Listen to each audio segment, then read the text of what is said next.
Yeah, it's crazy. I mean, it's almost like you could never even understand what's going on, you know? Yeah, that's so cool. See, Kamaru was dressed with that. I kind of had a similar outfit that I was in mind, but then I was like, it's his moment, Francis. So I kind I of think that was fair. You pay homage to him. You're like, I'm gonna dress down. This is about looking at him. Yeah, but then I still think like for moments like that next time, Israel, don't be so. Again, another moment where I was like, I shied away from shining. But again, regardless if I was dressed with a fucking headdress or whatever, he would have shined in that moment because it's his moment. So I just wanted to make it about him. That's why. Yeah. When you see stuff like this, like fights like this, do you get tempted when you see these guys fighting like Boxing. Jake Paul's mom and stuff like that, like Yeah. fighting like Kid Leroy or whatever? Like there's always this shit online. Nah. Or Oh, like, you mean you like know- the boxers that everyone wants to box now? Yeah, there's always like a Care Bear fighting like like Sneeko or something. You know, like Yeah. every week there's somebody's like fighting like a drawing of somebody's grandparents. It's or good for something. the sport. I think it's good for boxing because look what it's done for. But also, shout out to His Excellency Turkey, the guy that organized all this. He has lit a fire in the combat sports world, in a sense step it that, up. bro, they've been sitting on how much money of oil money, like just crazy amounts, it's just disposable income, like constant. And even the ad, there was an ad for Fury and Usyk, and they had all these mainstream Hollywood actors and actresses in it, and I'm like, Because they just have the money, just here. But that's good for the game because now they forced Vegas, you know, everywhere else to like raise the bar. So it's good. Competition is good. Yeah, this ad, insane. Look at the production. This is an ad for a boxing fight. And they pulled out, but you know the fight will still happen later in the year. I think it was rescheduled. Yeah, like this Is that is Clint Eastwood? yeah. That's what I'm saying. For an advert, he's not cheap. Not for acting, but Oh, wow. So you're saying that they have all this money, like like it's just like they're doing with Live Golf, where they're like, yeah. So that they bought that as well. So for me, I've been invited now 3 times to Saudi Arabia. And each time I went back, it just felt like it was more. It was doing more. With the next 7 years, 8 years, it's gonna be bigger than Dubai. I think for like the UAE or match them for like tourism, because now they just even lifted the alcohol ban. They had I think it was end of last year or this year they lifted the alcohol. you can ban. drink there now. Now I haven't been back since you can, but apparently you can. Yeah, it will. It'll invite more people through, and then there's more buildings going up every time I go over there. So, yeah. Are you impressed by it over there? Then? Fuck yeah, I am very impressed. Also, one thing the culture. I like the culture over there. They preserve their culture still, even as the landscape moves into the 21st century a little bit more and invites the world into the. Even in Dubai and Abu Dhabi, they still, you see the culture is heavily present there, and I respect that. I love seeing that when you go to a place, so it's not too Western. I agree. You still see essences of the culture everywhere, which is good. And I feel like over there, they've done that heavily. Wow. Saudi Arabia allowed first alcohol sales in 72 years, dividing opinion. Can you Yeah. zoom in on a little bit? The news that Saudi Arabia will allow. Go down a little. News that Saudi Arabia will allow its first alcohol shop has citizens and foreigners alike mulling one question: is this a minor policy tweak or a major upheaval? Sources familiar with the preparations for the store disclosed details of the plan on Wednesday. Located in the capital's diplomatic quarter, the store, it looks like one store, will be accessible only to non-Muslim diplomats. Yeah. What's a diplomat? That's I'm not really political enough to know. But all it takes is one. That's a Trojan horse. I mean, medical marijuana. Now it's going to be a bunch of people just doing fireball on camels. I love fireballs. What's going on camels doing fireball? Yeah. What's your drinking? When I drank, I liked beer, I think, and I like sometimes like a dang like a pina colada, or sometimes like a Captain Morgan and Coke, like some. I'm a sweet tooth guy, but my standard is bourbon and Coke. But I like a sweet cocktail. I love a sweet cocktail. It's just look, beer. My dad used to distribute Guinness all over West Africa when I was a kid. What do you mean he would distribute? Like he was part of a group that would, so he helped. Trucks all over West Africa. Wow. Yeah, cargoes. And we had so much in the house. And one time I was like, this is 6 or 7. I was like, can I take that? Oh, yeah, sure. And they had a couple of work. And I did not touch alcohol from that point till one time, I think I was 18, maybe a little bit I found Woodstock Bourbon and Coke.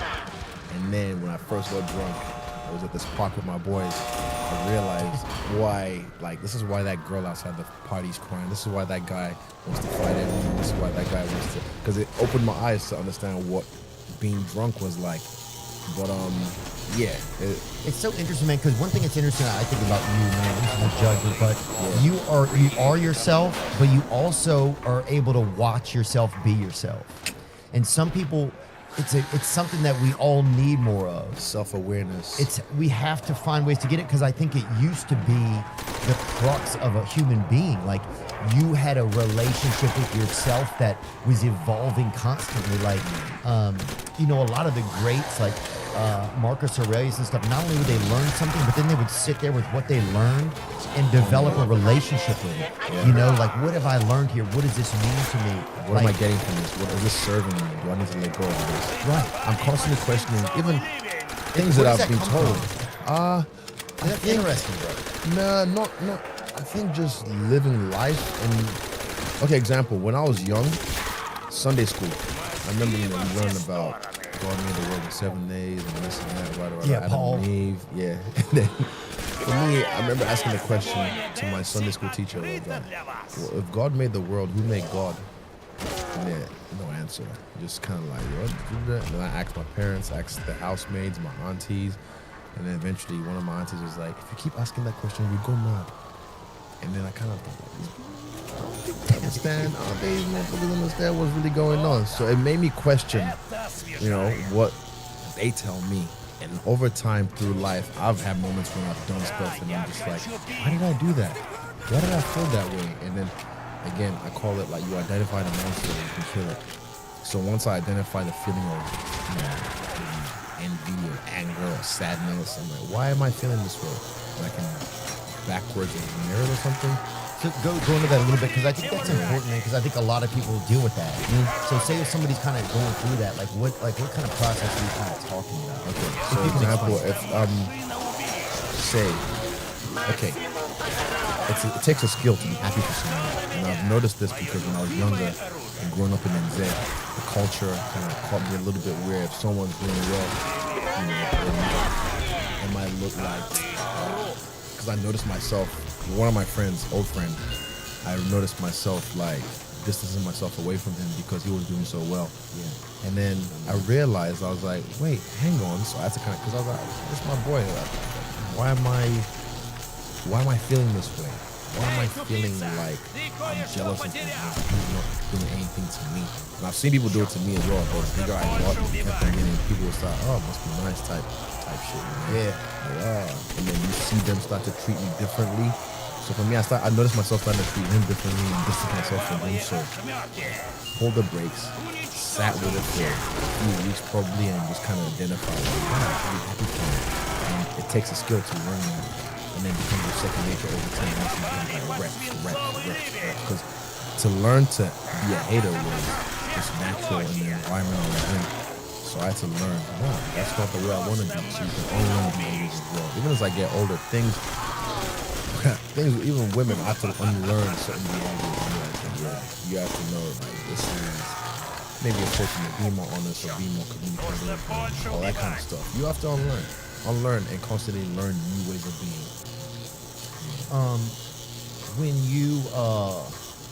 When you look at the UFC today, like, who really kind of excites you? Like, are there guys you're like, oh, this is fun, I like this storyline? Like, are you able to get a different look at it being away from it a little bit? Like, you have Yeah. The thing is, before the UFC, I watched everything. I would watch all the embeddeds, all the countdowns, all the shows they have on the UFC websites. I would watch everything. But then, even when I was in it, I was watching everything. But then, over time, I'm starting to understand sometimes the way maybe Nate and Nick Diaz feel. Because you've done so much for this game, you've put so much in the game, and then you still feel sometimes disrespected. And you're just like, man, fuck this shit. Fuck this game. But because I don't remember the last time I watched the countdown. I don't remember the last time I watched. I don't even watch the embedded anymore. And like, it's played out to me. But I was watching it when I was coming up, and that helped me a lot because when I got to the UFC, it was I just knew what to expect. I was like, oh yeah, I've seen this before. Oh, I see. Yeah. Because at that point you're also surveying the stage, so you know, like I know where the Yeah. camera's here, I know where to look up right there. This is why I have these moments, man. These people think it's all like, nah. I have these moments because today in the shower, I operate there. And like, you know, for example, the speech I did after I got that Alex. I remember being in the shower, visualizing winning in Miami, and just like. Because I immersed myself because of my imagination in that moment. And I remember feeling so happy. And in that moment, I was just like, I just want everyone to feel how happy I am. And that's all I wanted to say. Yeah. And then the rest came vessel. I was just like, blah, blah, blah, blah. And I just said what I said. And people fuck with it. And it became this moment. And I'm glad I became that moment because people still, to this day, they're like, man, you made me feel so happy. I remember that speech and this and that. And when I speak from the heart, I feel it hits people because I'm trying to connect with all human beings, no matter what. When you speak from the heart, I can touch people. Man. I don't know if it's. My mom says it's a gift. My mom thinks it's a gift. She's supposed to say that. But No, like, you're right. It's tough to even trust her. yeah, but like I think from doing it over time now with reps, even when my boys is I was a groomsman. I didn't write shit for the speech. I just spoke from the heart, and I was like, man, you kick that shit. And yeah, it's it's a skill in a way, but at the same time might be a gift. But who knows? We're all gifted. We just have to And you get more for it. practice with it. You've gotten practice over the years. Reps. After fights in China, Yeah. people who speak English. Yeah, You're like, I just said whatever I wanted. you got 40 reps over there. Yeah. Nobody even watched. I'm gonna go back, man. That's the thing, because people actually they make a joke of it. Not my time in China, but I'm grateful for those times, man. Like China, man, adventures. Woo! Really? Like unicycles and stuff? Like, what are you talking about? Talking like adventures. Fuck, man. This is a worldwide thing. But adventures, like say, just after fight. Okay, so me and one of my teammates, Blood Diamond, we kind of had each other's back in China. He was involved in that. And so we'd be living. At one point, we were in Henan province, Zhengzhou, and we were just outside the city at this camp. That was our base. After a fight, come back to the camp, wherever we are. Traveled so many places in China. Some places I can't even pronounce, or I don't even know, or I forgot. I'd go straight from the hotel, fight, hotel, airport. But then we'd get back to our base, and then we'd take a weekend away just to go to the city, which is like 40, 30-minute drive. Boom. Get a hotel, go out there, and they like foreigners in their clubs because it looks like the club is more popular. So we just free booze, Black Label, Johnny Walker, sit down and have a time. Some things I can never say on camera, but we had some good fun in China. The hotels over there, they massages, all that. It was a good time. But I fought. I was there for maybe 10 months. I fought about 24 or 25 times. One of those months, I fought every weekend because I had 4 fights that night and I had 2 knockouts. But I was fighting constantly and it just elevated me because it's reps and fighting. I'm training with 3 guys and they spar hard over there. Chinese, really? They spar hard, and sometimes, back then they were still in the mindset like to train your chin after. So they'd stand in. With the Russians do. What's that clip of it? Yeah, the clip of the Russians. Have you seen this kind of stuff? Yeah. It's like Sambo? Yeah, it's like instead of fiber, they use this thing. Oh, what the fuck? What in the Kama Sutra? What the fuck? What the fuck is that? Is that punishment? That's got to be punishment. That's torture. Nah, this is training, bro. This is For what? It makes him. You're trying to separate the man from himself. Jesus. It kind of looks fun, but at the same he doesn't time, have a shadow anymore. Just gonna rip the solar apart. Wait, what is that training for? I need to know. Cravilo is still used in many boxing gyms today to improve strength and punching power. Can you look it up too? Okay, I'm trying to even see what the physics is. How would you? So, one, you have to restrain yourself. I don't understand. I guess if you let yourself sag, if you have to pull on all the ropes, Yeah.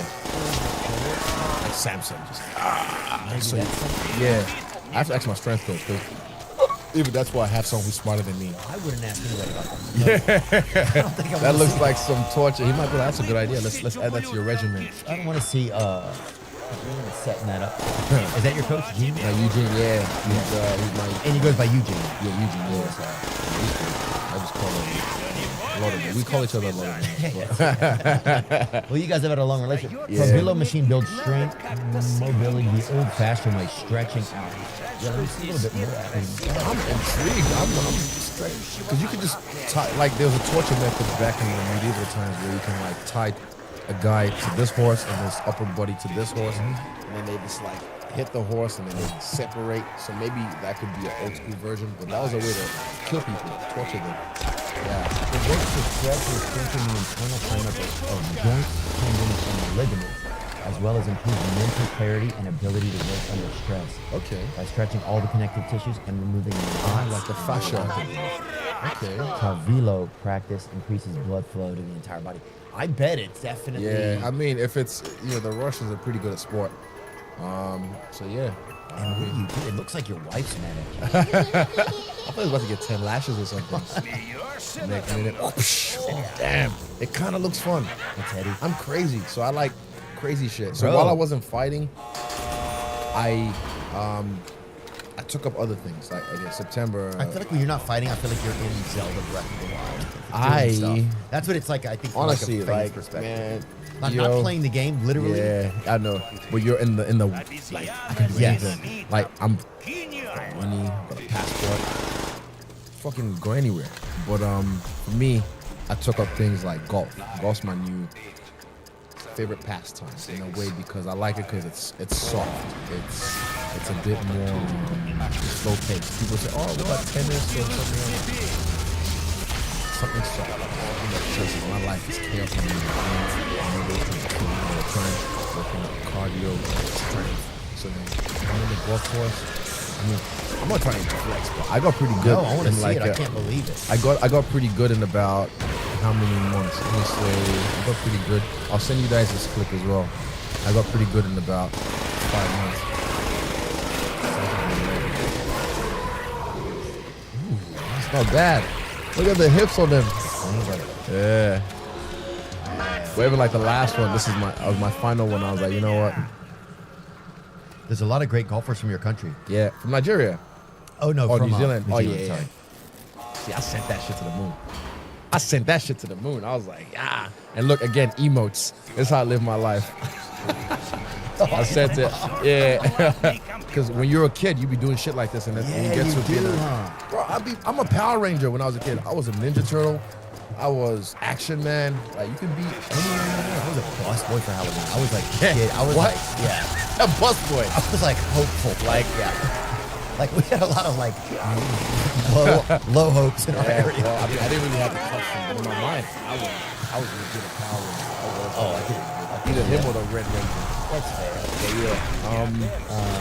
What was I saying before? Before I go on this thing with golf. Yeah, so I like golf just because it's something different. And who do you play with? Golf? Yeah, you still by yourself? Oh, my homies. Oh, go to the driving range. But like last time was Slava, Joe Hopkins, and my boy Matt, and this other guy Jackson. Oh, some local guy? Yeah, my friend. Slava and Joe are fighters as well. Joe still fights. Slava's just a big so he just likes to golf sticks once in a while. It's Gloves. fun. Yeah. You golf? Oh yeah, I like to golf. I'm not good at it, but I do like to do it. Yeah. I would say I'm coachable. I'm very, very coachable because I'm the guy like the details. Because at first I used to do this. So I was like, yeah, and then I'll swipe it down, and then it wasn't until this guy was saying Daryl, I believe, at South Auckland at the airport. There's a driving range over there. He told me, like, I watch your videos, man. See the way you set up your kicks, you know, and he explained to me and showed me my hip feint and said like that's the way. And then from then.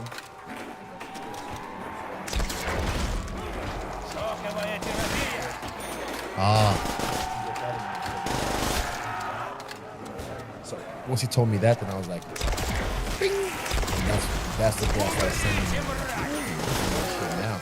But now it's about learning what face of the club I want to hit me, so I can determine which way the ball goes. To the right or to the left? Because right now it goes to the right at least 60-64% of the time. Oh yeah, that's what I'm doing. Yeah, I'm constantly, and I'm okay, maybe change the club face. So the details of it intrigues me. And again, it's slow pace and it just gets in my brain. So I sunk my teeth into that. Last year, I went skydiving. First time? First time. Did it in Abu Dhabi. And that was dope. That was fucking sick. No way. Who'd you go with? Other fighters or no? Nah, Devin Haney was there actually. He did it right Wow. after me. Yeah, the boxer. And then, Dude, that's crazy. it's fun. Like, I can't believe you've never been. Nah, I want to, and you only have to do it 7 more times. And I can go by myself. So there's a That place. seems like a bad idea. No, I'm gonna do it. You are? Oh, bro. So even, bro, this is me. I'm already even. I've got a motorcycle riding lesson on Saturday. Again, my mom's a nurse, so she's already told me nope. Yeah, a lot of the organ donors that come from motorcycles. That's what I've You heard. could do pink slips with Strickland if you guys Good. Oh, does he ride? Oh, he does ride Yeah, motorcycles. that would be crazy. But somebody would get I'd rather fight him. Yeah. I'd rather fight him. man dance. I want to do a man dance. But yeah. So for me, skydiving, motorcycle riding, I might get into that unless I get talked out of it. But yeah, something that just gets me going. That's why for me, I know when I'm done with this game, at least every few months, I need to do something that'll make me feel like I'm about to die. Like something scary, something that makes me go, fuck. Like this is happening. This is legit. This is real shit. I could die in this. So Why is that so important to people? I think it's just, for me, I'm an adrenaline junkie. Really? Yeah, I'm an adrenaline junkie. I've accepted that about myself.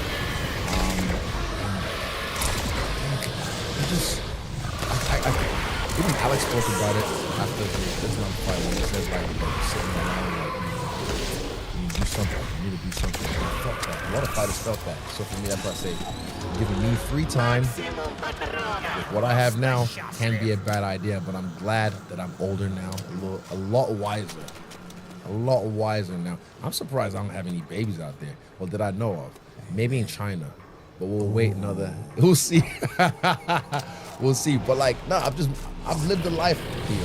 I've made some donuts and things, you know. I've been places. I've been places. Some scary stories. Some good times. And some bad ones. But no regrets, because it all led me to beautiful moments. And the lessons I've learned from them. Priceless. Stories. Oh yeah, some I gotta keep to myself. Just one thing. For me, because I've never really expressed it. Maybe after I'm done fighting, I'll make like another doco or docu-series. Or a memoir even. Well, yeah, you get something like that, co-write that with me. Because even while I was in the UFC, man, I went through my own ups and downs. So I'm glad they weren't taught by media. Because then, one thing is like, sometimes if someone goes through something, you want to go through it alone without the world watching you. Because there's already like a magnifying glass on your life.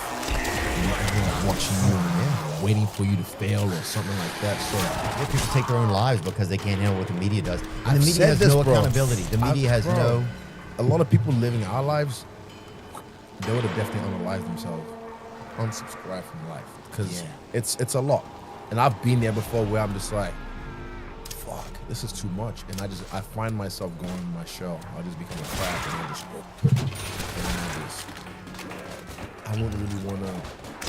You don't trust the world. I don't trust the world. Nah, I feel like I gotta protect myself, so I become a turtle, ninja turtle.